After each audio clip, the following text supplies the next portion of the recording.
तो hello guys, welcome back to my channel. तो दोस्तों, आज थोड़ा सा डिफिकल्ट डे रहा मेरे लिए। जैसा कि आपने देखा होगा कि आज हमें सबसे पहले तो 8,000 के आसपास का लॉस हुआ था। और वो लॉस होने के रीजन थे ये स्पाइक्स। जैसा कि मैंने आपको बताया कि अगर आप स्कैल्पिंग करते हो तो ये स्पाइक्स आपके सबसे ज्यादा परेशान करते हैं।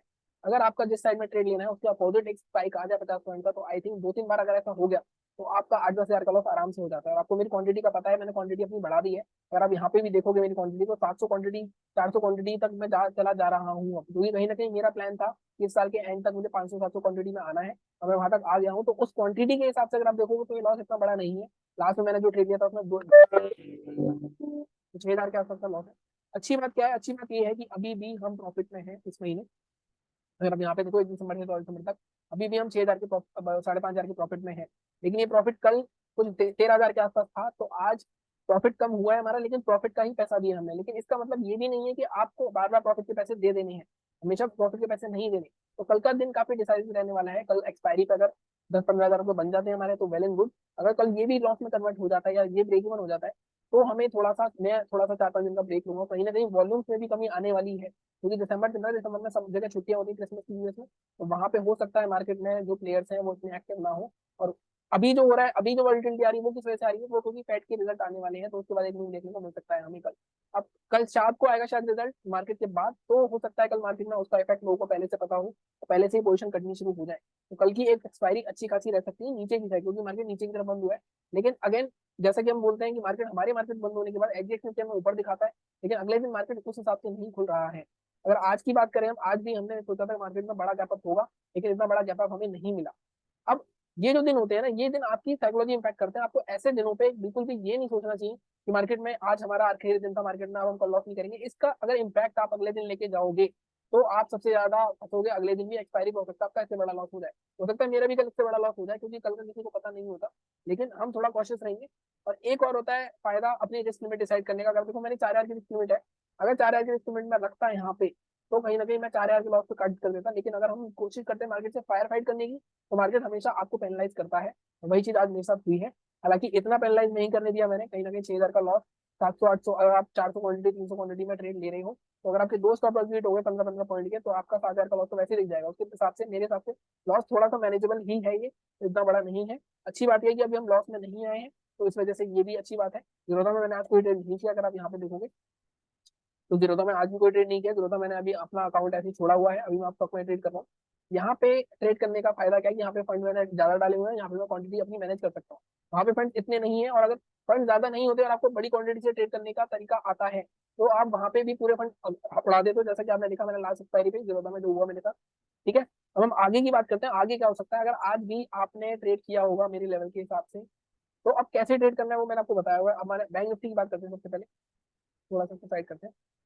अगर आप बैंक निफ्टी की बात करो तो हमारा लेवल था 44,054। मैंने आपको बोला था कि हम इसके हाई के ऊपर बाय नहीं करेंगे, हम 44,054 के ऊपर बाय करेंगे। तो अगर मार्केट हमारे लेवल के ऊपर खुला तो हमने क्या बोला था, नीचे जाके दोबारा क्रॉस करे। एक बार क्रॉस करके यहाँ एंट्री बनी, लेकिन पहली बार आपका स्टॉप लॉस हिट हुआ। स्टॉप लॉस उसी कैंडल का 74 का लो होता है। ठीक है, एक बार स्टॉप लॉस हिट हुआ, दोबारा जब एंट्री बनी तो हमारा टारगेट 44,165 के आसपास था, लेकिन वहां से 152 तक ही गया। उसके बाद दूसरा टारगेट था। तो मार्केट में ये मूव किसी ने पकड़ा होगा तो उसको पैसे मिलेंगे, लेकिन वो ब्रेक इवन पे ही आ गया होगा, क्योंकि पहली बार तो उसका स्टॉप लॉस हिट हो गया। तो इस तरह से मार्केट है। मार्केट में देखो बहुत बड़े बड़े ये जो स्पाइक्स होते हैं ये सबसे ज्यादा खतरनाक होते हैं। और चीज मार्केट सडन मूव कर रहा था, सडनली एकदम 20-30 पॉइंट ऊपर के जंप मार रहा था, तो कहीं ना कहीं ये दिन ऐसे दिन बहुत अपने मार्केट में खतरनाक होते हैं। ठीक है, अब आगे क्या कर सकते हैं हम इस बारे में बात करते हैं। एक बहुत ही अच्छी रिवर्सल कैंडल बनी है बैंक निफ्टी में। डेली चार्ट पे चले हम तो डिलीट करते हैं।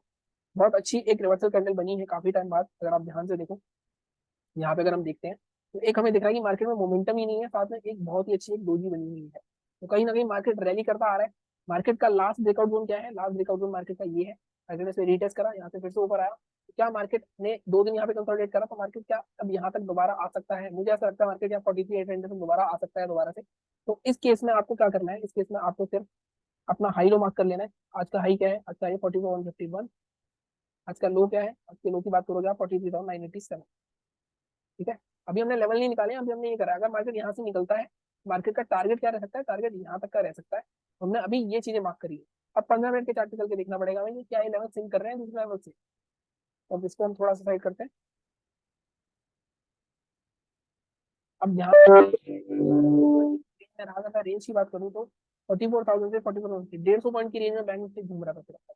ठीक है, अब यहाँ पे आप ध्यान से देखो, जो मैंने ये लेवल मार्क करा है, इस पे यहाँ पे बायर्स बार बार एक्टिव हो रहे थे। देखो यहाँ पे एक हैमर कैंडल बनी, यहाँ पे एक हैमर कैंडल बनी, ये नीचे नहीं जाने दिया मार्केट को, 3-4 बार टेस्ट हो चुका है। कहीं ना कहीं ये लेवल हम रख सकते हैं, लेकिन मैं इसको थोड़ा सा एडजस्ट करना चाहूंगा। कितना एडजस्ट करना है, मैं इसको इस स्विंग के नीचे लेके आना चाहूंगा। मैं इस स्विंग के पास चलता हूँ, तो हम इसको लेके जाएंगे लेवल को अपने 43,969 के आसपास।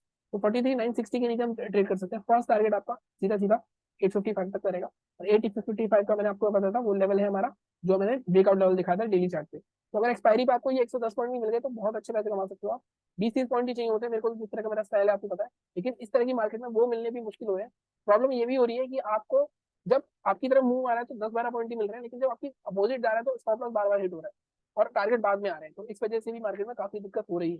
ठीक है, ये हम इसके ट्रेड करेंगे, ये टारगेट रहेगा।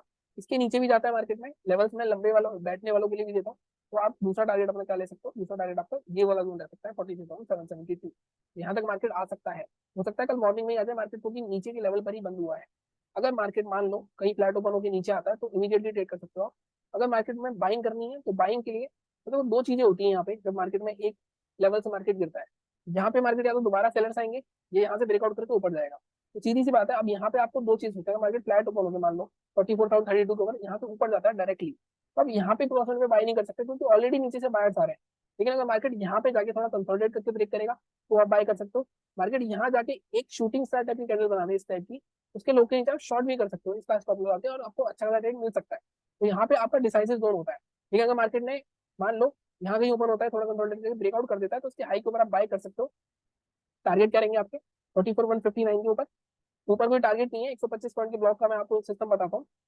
दूसरा टारगेट आपका क्या होगा 41,160 के ऊपर, 44,285 के आसपास का। तो आप यहाँ तक का टारगेट लगा सकते हो, 285 या 300 तक का।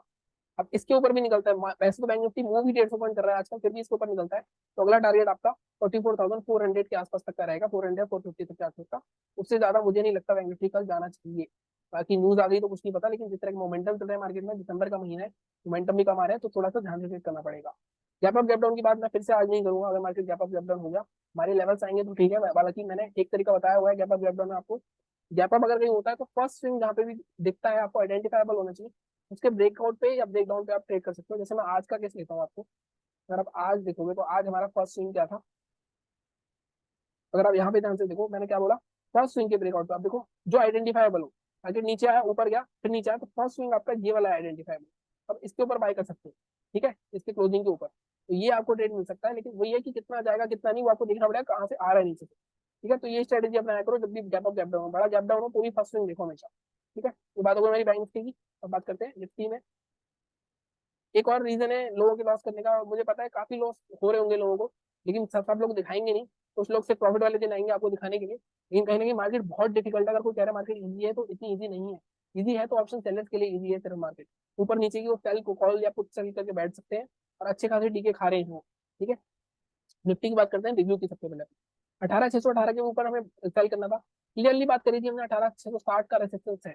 मार्केट उसके आसपास ओपन हुआ, इसके ऊपर अगर कोई बाय करता फर्स्ट टारगेट के ऊपर हमारे, सेकंड टारगेट हमारा क्या था, सेकंड टारगेट हमारा ये वाला जोन था 18,700 के आसपास का। लेकिन मार्केट ने कहाँ तक गया, मार्केट गया सिर्फ 600 या 700 तक का, 728 तक का टारगेट था हमारा। तो अगर आपने यहाँ पे नीचे आके बाय भी करा होगा 675 पे, तो भी 20-30 पॉइंट ही मिले होंगे। दो एंट्री बना सकते थे आप, कैसे, एक एंट्री आपकी ऊपर खोला, नीचे आके फर्स्ट लेवल पे यहाँ ले सकते थे, या दूसरी एंट्री आप यहाँ ले सकते थे। ये लेवल पे ही सही, आप हमारे देखो फर्स्ट टारगेट ऊपर से बार बार ऊपर जा रहा था मार्केट, फाइनली जब इसने ब्रेक करा तो नीचे भी आया। तो लेवल की इंपॉर्टेंस ये है। तो कहीं ना कहीं किसी दिन मार्केट में आपको लगातार टारगेट मिल जाएंगे जैसा कल हुआ, किसी दिन आपको थोड़ा सा फर्स्ट टारगेट के ऊपर मिलेगा, किसी दिन आपको हो सकता है नीचे फर्स्ट लेवल क्रॉस करें वहीं पे स्टॉप लॉस हो जाए। तो डेली कभी भी किसी के लेवल ठीक नहीं होते हैं, ये आपको आप ध्यान में रखनी चाहिए। तो आगे क्या कर सकते हैं इसके बारे में बात करते हैं, डेली चार्ट में चलते हैं। देखो, अब इस केस में हमने कल क्या बात करी थी कि हमने यहाँ से अभी 2 दिन पहले बोला था कि बायर्स की एंट्री हो गई है, यहाँ से बायर्स ऊपर आए हैं। लेकिन आज मार्केट क्या अपने रेसिस्टेंस जो हमने कल बात करी थी, हमने हमने ये रेसिस्टेंस निकाला था कल 668 का, क्या उसके ऊपर क्लोज हुआ, नहीं। वहां से मार्केट फिर से रेसिस्टेंस लेता दिख रहा है।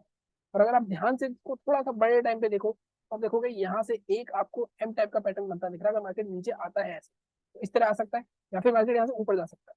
इस केस में, दोनों केस में मार्केट को या तो इसका हाई या इसका लो ब्रेक करना पड़ेगा। इसका लो क्या है हमारा, मार्क कर लेते हैं 18,636। इसका हाई क्या है, इसका हाई हमारा 18,646।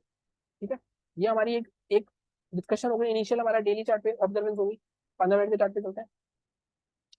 अब यहाँ पे देखो, आप अगेन 15 मिनट पे बाय कहाँ करोगे, 18,700 के ऊपर। लेकिन मैं आपको पीछे कल भी दिखाया था मैंने, 18,700 के ऊपर एक बहुत स्ट्रॉन्ग रेजिस्टेंस है, वो जो कि है ये जोन। अगर आप देखो यहाँ पे बहुत स्ट्रॉन्ग सेलिंग आई हुई है, तो आप जो बाइंग करनी है आपको वो इस जोन के ऊपर करोगे, उससे पहले नहीं करोगे 18,730 के ऊपर।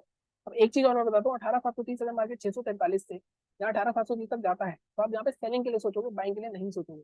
अगर यहाँ पे कोई शूटिंग स्टार बनती है, यहाँ कंसोलिडेट करके ब्रेक करता है, तब आप बाय करोगे। 18,729 को बाय करोगे। टारगेट अब आप देखो, इसके बाद सीधा नेक्स्ट हर्डल जो आपको मिल रहा है वो सीधा यहाँ पे मिलेगा, 18,772 के आसपास, तो 50 पॉइंट यहाँ मिल जाएंगे। और इसके बाद अगर आप देखोगे तो दूसरा हर्डल का मिल रहा है, ये जो हल्का सा गैप पड़ा हुआ है, तो 18,800 तक का लेवल आपको मिल सकता है कल, अगर 18,700 के ऊपर निकलता है फ्लैट ओपन होकर। नीचे के लिए अब थोड़ा सा एडजस्टमेंट इसको करनी पड़ेगी हमें। अगर हम देखें तो आजकल 18,633 है, लेकिन अगेन 18,600 एक बहुत ही स्ट्रॉन्ग सपोर्ट है, जो कि प्रीवियस ऑल टाइम हाई रहा है काफी, एक साल से एटलीस्ट। तो कहीं ना कहीं 18,600 के नीचे जब मार्केट आएगा तभी ट्रेड करेंगे, तो मैं वो लेवल मार्क करता हूँ सीधा। हम ट्रेड करेंगे 18,570 के नीचे, इससे पहले नहीं। 18,600 के नीचे आने का मतलब ये नहीं है कि वहां पे मार्केट 18,600 से बायर्स भी आ सकते हैं। तो हमारा लेवल ये रहेगा, तुरंत मैं एडजस्ट करता हूँ, 18,570 के आसपास का। इसके नीचे सेल करेंगे। टारगेट हमारा फर्स्ट जो दिख रहा है मुझे, वो दिख रहा है 519 के आसपास का। 18,500 अगेन साइकोलॉजिकल लेवल है, 18,500 के आसपास हम बुक करने की सोचेंगे, 18,400 रुपए 500 के आसपास। इससे ज्यादा मुझे टारगेट नहीं दिख रहे। कल भी मार्केट रेंज बाउंड हो सकती है, लेकिन फेड का आउटकम आएगा कल, तो कहीं ना कहीं उस वजह से मार्केट में सेकंड हाफ में एक मूवमेंट आ सकता है, क्योंकि लोगों को पहले ही न्यूज पता चल जाती है। तो सेकंड हाफ में थोड़ा हमें अगर कोई रेंज बनती दिखती है, उसका ब्रेकडाउन ब्रेकआउट दिखता है, तो वहां पे एक 0 to 0 खेला जा सकता है। कल मुझे भी थोड़ी उम्मीद सी लग रही है कि मार्केट में अच्छे पैसे बन जाने चाहिए, लेकिन अगर कल नहीं बनते, क्योंकि आज तो थोड़ी साइकोलॉजी हिली हुई है मेरी, लेकिन हमें उस चीज को इम्पैक्ट नहीं होने देना। तो देखते हैं कल मैं किस तरह ट्रेड करता हूँ। बाकी कल एक्सपायरी है, बट ध्यान से ट्रेड करना। एक्सपायरी पे हमेशा कुछ ज्यादा पूरे पैसे नहीं लगाने होते, थोड़े बहुत पैसे भी ट्रेड करा करो, क्योंकि वॉलेटिलिटी बहुत होती है। बाकी चैनल को इसी तरह सपोर्ट करते रहो, सब्सक्राइब करो, लाइक करो। Thank you so much.